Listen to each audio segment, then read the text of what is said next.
नवीन आस्थान senior secondary school की online classes में आज आप सभी विद्यार्थियों का स्वागत है। You are welcome.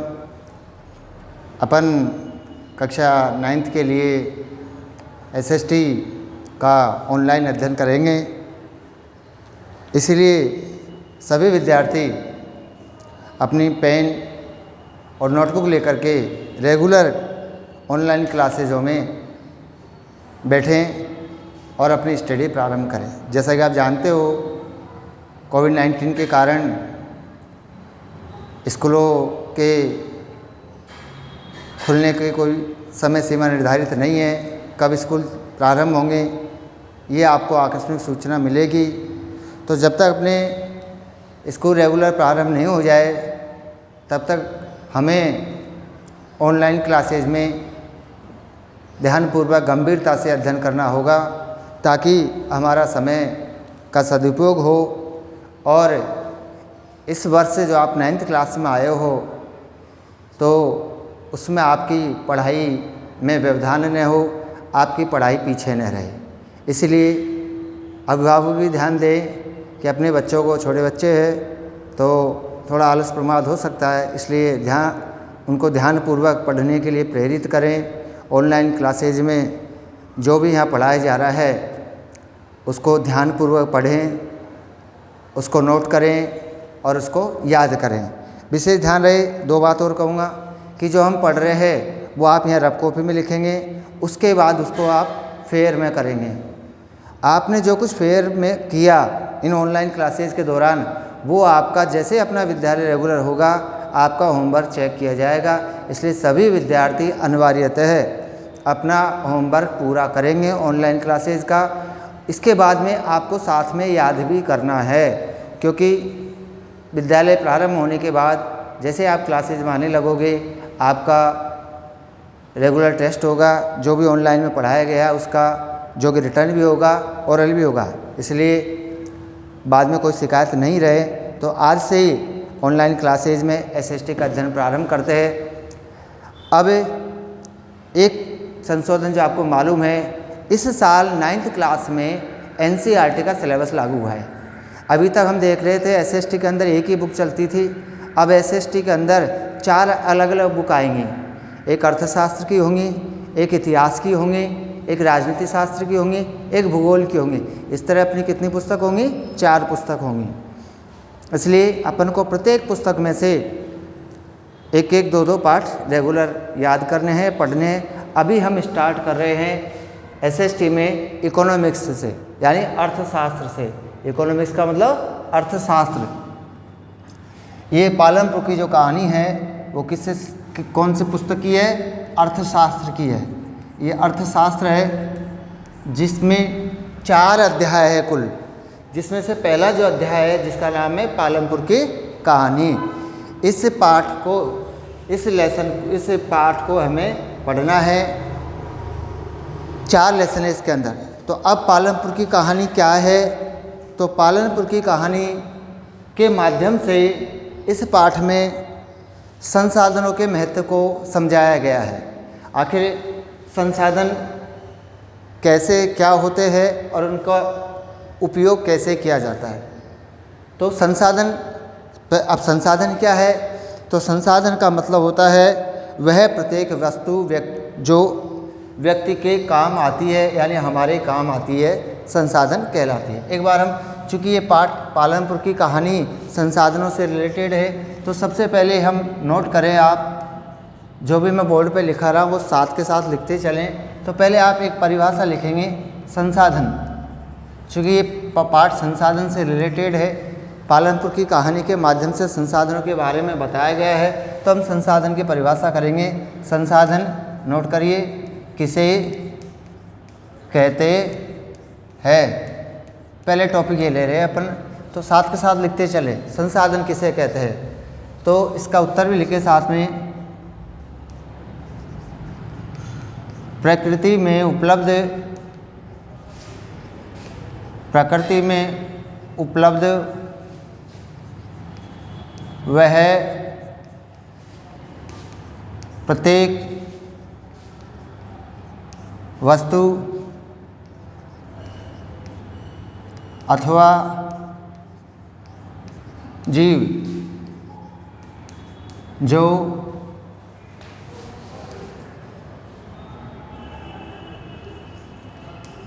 मानव जीवन के लिए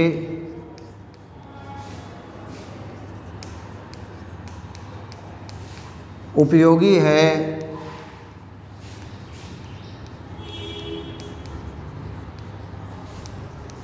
संसाधन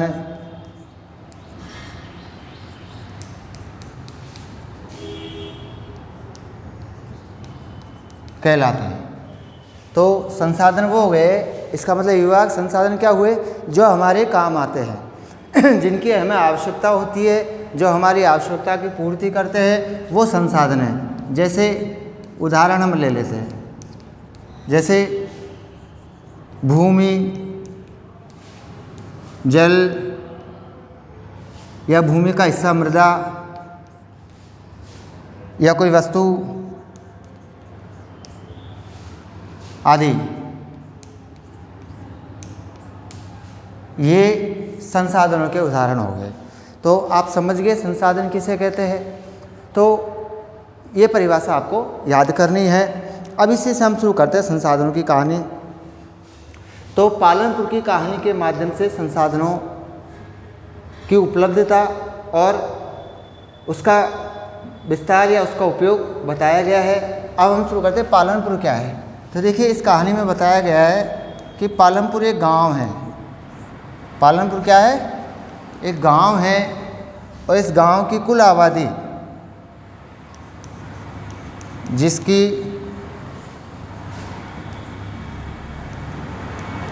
कुल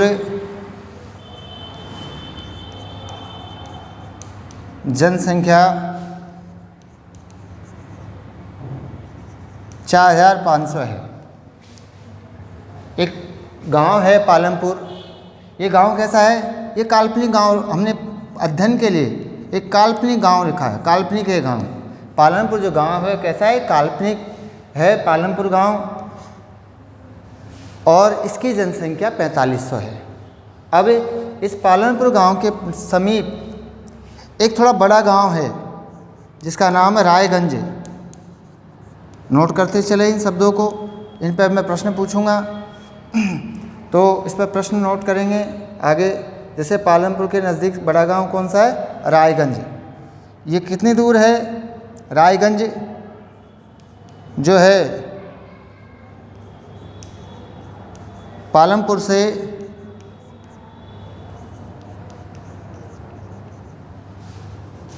3 किलोमीटर की दूरी पर है।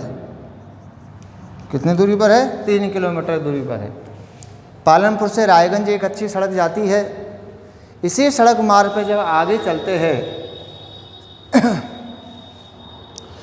तो फिर आगे जा कर के एक कस्बा आता है। रायगंज से आगे चलेंगे तो एक कस्बा आएगा, इसका नाम है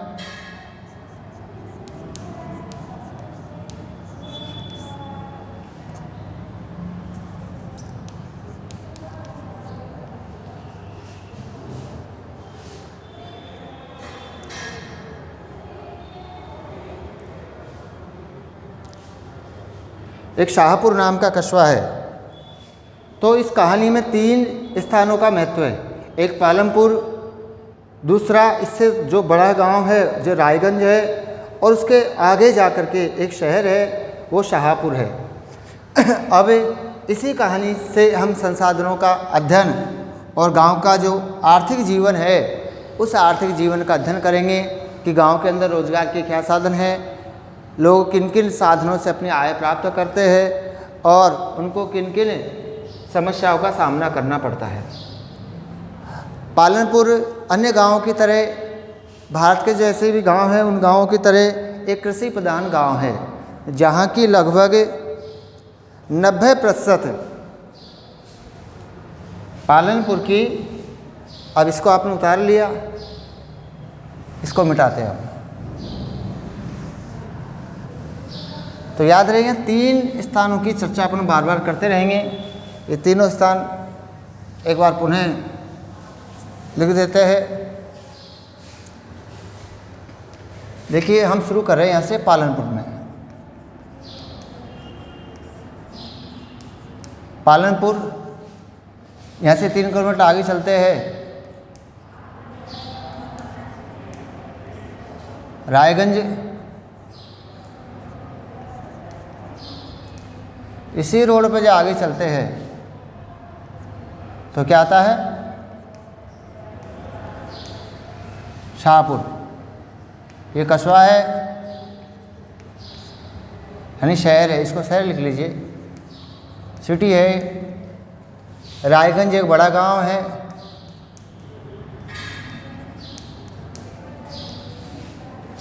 ये एक छोटा गांव है। इस प्रकार से हम इस कहानी को समझ रहे हैं। पालनपुर की जनसंख्या कितनी बताई अपन ने? 4500 व्यक्ति। ये इसकी पालनपुर की जनसंख्या है। पालनपुर से शाहपुर सड़क मार्ग के द्वारा, पक्के सड़क मार्ग के द्वारा जुड़ा हुआ है। जो रायगंज होता है वो शाहपुर तक जाता है। पालनपुर मूलतः कृषि प्रधान गांव है। कैसा गांव है? कृषि प्रधान गांव है। और इस गांव का जो छोटा मोटा व्यापार लेन देन जो है वो कहाँ से होता है? रायगंज से होता है। और उससे भी जो बड़ा व्यापार है वो कहाँ से होता है? शाहपुर से होता है। ये इस गांव का परिचय हुआ। अब इस गांव से रायगंज आने जाने के लिए कई साधन भी है। यानी साधन क्या है इस गांव में? गांव के साधन, गांव के साधन नोट कर लो। गांव के साधन क्या क्या है? रायगंज या शाहपुर जाने के लिए जो गांव के साधन हैं वो बैलगाड़ी है। क्या है? बैलगाड़ी है।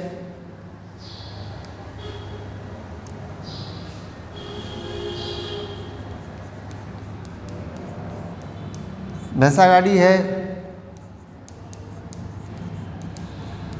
मोटरसाइकिल,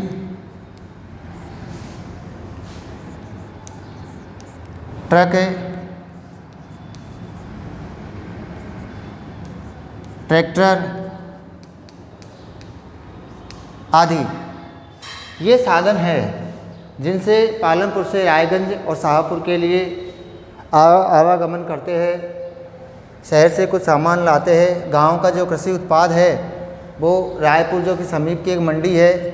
रायपुर में क्या है? कृषि उपज मंडी। यहाँ कृषि उपज मंडी है। इस मंडी में जो है यहाँ का जो प्रोडक्ट है, जो एग्रीकल्चर प्रोडक्ट है, यानी यहाँ की जो कृषि उपज है वो यहाँ पर भेजी जाती है बेचने के लिए। गांव में सभी प्रकार की फसल होती है। अब इसमें जो यहाँ की 4500 की आबादी है उसमें सभी समुदाय के लोग रहते हैं, जिसमें लगभग 80 परिवार उच्च वर्गीय लोगों के हैं।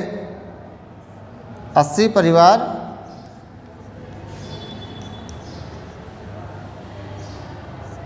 उच्च वर्गीय लोगों के हैं।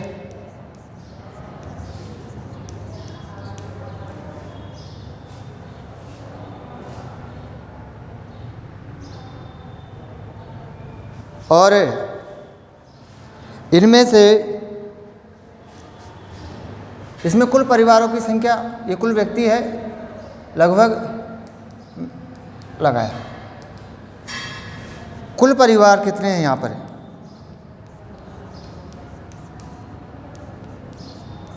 कुल परिवार 450।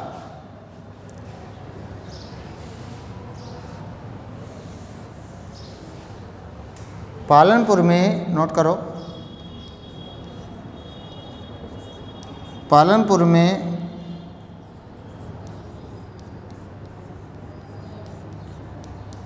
कुल परिवार 450 है। इसको छोड़ दो। इन 400 परिवार में से लगभग 80 परिवार उच्च वर्गीय है, जिनके पास पक्के मकान हैं और इनके पास कृषि भूमि भी ज़्यादा है। 80 परिवार उच्च वर्गीय लोगों के हैं जिनके पास कृषि भूमि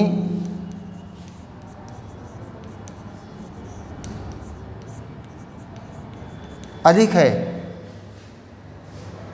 जो 80 परिवार है जो संपन्न है, उच्च वर्गीय है, इनके पास कुल भूमि ज़्यादा भी है।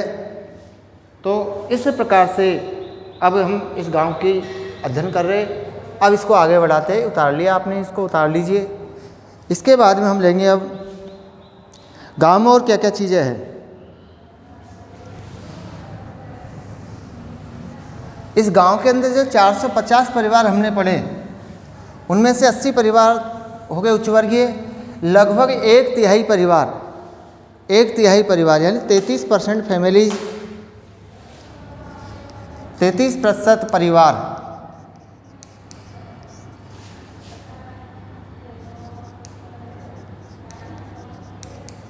अनुसूचित कुल परिवार कितने बताए अपन ने? 450।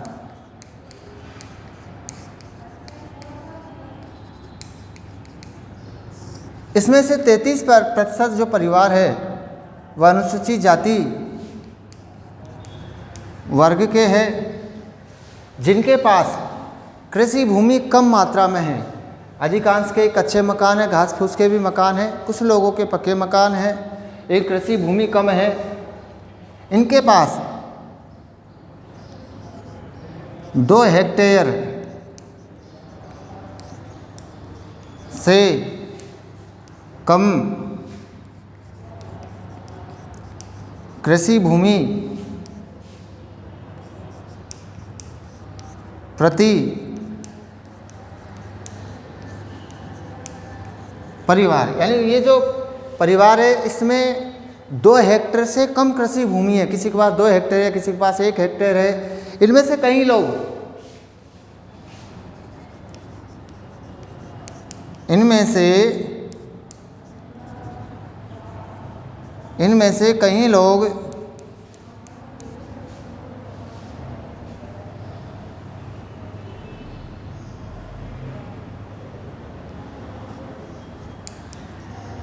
कृषि मजदूर है,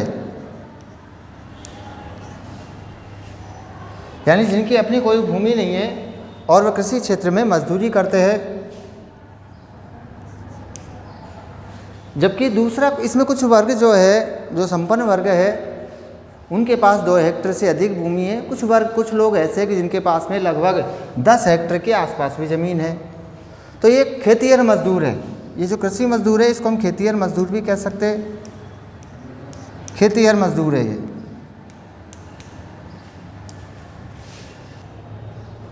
तो अपन ने गांव में क्या देख रहे हैं? कुल जो 450 परिवार है उसमें से 33% जो परिवार है वह अनुसूचित वर्ग के हैं और जिनके पास कुल 2 हेक्टेयर से कम कृषि भूमि है। इनमें से कई लोग खेतिहर मजदूर है, यानी जो बड़े जो वहाँ संपन्न लोग हैं उनकी ज़मीनों पे जाके खेती करते हैं। और उसके बाद में संपन्न वर्गों की बात की तो उनके पास 2 हेक्टेयर से अधिक भूमि है, किसी के पास 5 हेक्टेयर भूमि है, कुछ के पास 10 हेक्टेयर से अधिक भूमि है, तो उनका उत्पादन भी ज़्यादा होता है। अब इसके अलावा अन्य क्या चीज़ें हैं? कृषि की सहायक क्रिया, कृषि की सहायक क्रियाएं जैसे पशुपालन आदि।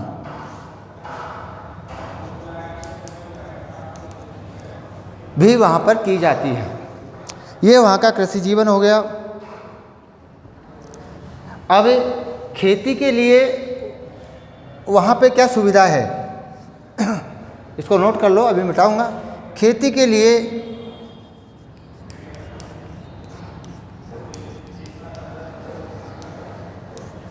लिए बिजली है और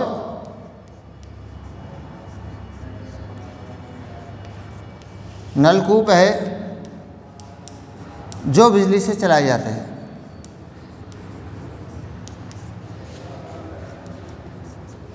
क्या है? नलकूप है जो बिजली से चलते हैं। चलिए, अब कृषि में जो सिंचाई यानी सिंचाई की सुविधा है, अर्थात क्या हुआ? सिंचाई की सुविधा है। कृषि के लिए वहाँ सिंचाई की सुविधा है और नलकूपों से सिंचाई की जाती है और नलकूप है जो बिजली से चलाए जाते हैं। इसको उतार लीजिए, ये वहाँ की सुविधाएं हैं। अब इसके बाद में फिर आगे बढ़ते हैं और क्या क्या है वहाँ पे। पालनपुर का अध्ययन कर रहे हैं अपन, ध्यान है ना आपको? गांव का नाम क्या है अपना? पालनपुर। इसमें और क्या क्या चीज़ें हैं? 2 प्राथमिक विद्यालय है, 2 प्राथमिक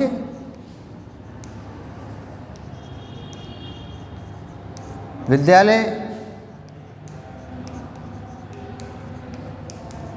एक हाई स्कूल यानी सेकेंडरी तक का, प्राथमिक स्वास्थ्य केंद्र, प्राथमिक स्वास्थ्य केंद्र, एक निजी औषधालय,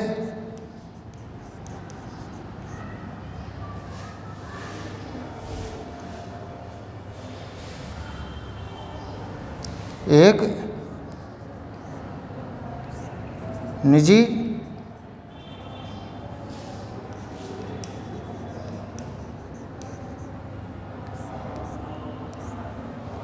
निजी औषधालय भी पालनपुर में है। ये सभी प्रश्न है, इनमें से सबसे में से प्रश्न पूछे जाएंगे। पालनपुर में किसानों के पास ज़मीन कैसे बटी हुई है, पालनपुर में कौन कौन सी सुविधाएं हैं, इसलिए सब नोट कर लें और इस रफ वर्क को फेयर में बदल लें और इसको याद कर लेंगे। तो क्या क्या देखा? प्राथमिक विद्यालय, हाई स्कूल, प्राथमिक स्वास्थ्य केंद्र और एक निजी चिकित्सालय पालनपुर में मौजूद है। सिंचाई की सुविधा भी वहाँ है जो अपन ने अध्ययन कर ही ली। अब ये तो कृषि से संबंधित कार्य हो गए, कृषि कार्य हो गए। अब दूसरा पॉइंट डालते गैर कृषि कार्य। गैर कृषि कार्य, इसको पूरा थोड़ा बड़ा कर लेते, इसको उतार लो पहले। ये सब क्या हो गया? पालनपुर में कृषि कार्य हो गए। अब इसको मिटा देते।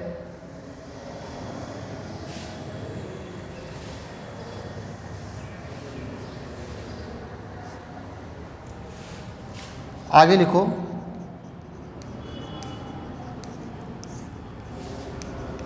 पालनपुर में गैर कृषि कार्य। इस पर प्रश्न कर लेना, पालनपुर में गैर कृषि कार्य कौन कौन से है। तो लिखो, छोटे विनिर्माण, छोटे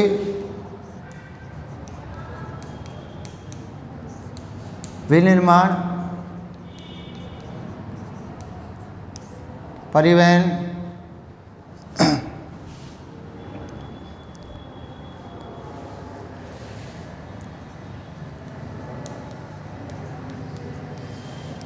दुकानदारी आदि, ये पालनपुर में गैर कृषि व्यवसाय है। जैसे कुछ छोटे मोटे विनिर्माण करते हैं। छोटे मोटे जो विनिर्माण किए जाते हैं वो बड़े उद्योग फैक्ट्रियों की तरह नहीं, बल्कि वो परिवार के सदस्यों के द्वारा अपने स्तर पे छोटा उत्पादन किया जाता है। परिवहन भी वहाँ पर मौजूद है, जो लोगों के आवश्यकताओं, जो कृषि कार्यों को लाने ले जाने में, अन्य व्यापारिक वस्तुओं को लाने ले जाने में यात्री वाहन को एक स्थान से दूसरे स्थान पर पहुंचाने में परिवहन का उपयोग किया जाता है। तो इस पर क्वेश्चन लिख लीजिए, मैंने पहले लिखाया था, मैं क्वेश्चन लिखा रहा हूँ। परिवहन के साधन बताइए, पालमपुर में परिवहन के साधन बताइए। क्वेश्चन नोट कर लीजिए, पालमपुर में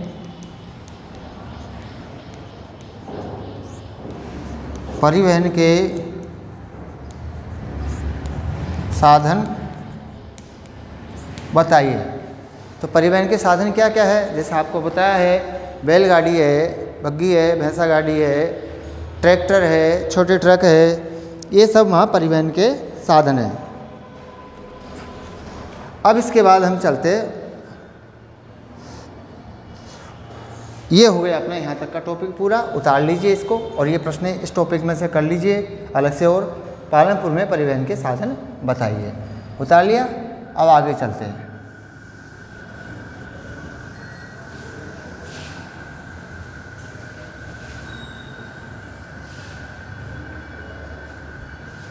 अगला टॉपिक लेते हैं, इसमें इसको भी मिटा देते हैं, कृषि कार्य हो गया।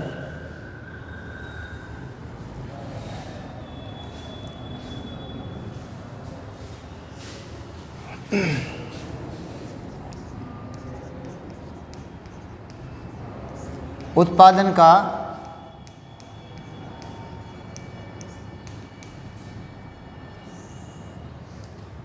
संगठन।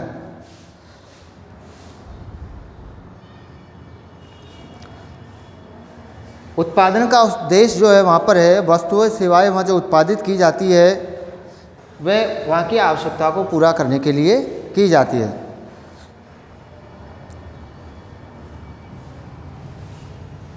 तो यहाँ लिखेंगे वस्तुओं एवं सेवाओं के उत्पादन के लिए 4 तत्वों की आवश्यकता रहेंगी, 4 चीज़ों की आवश्यकता होगी।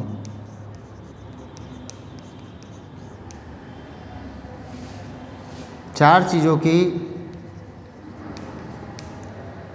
आवश्यकता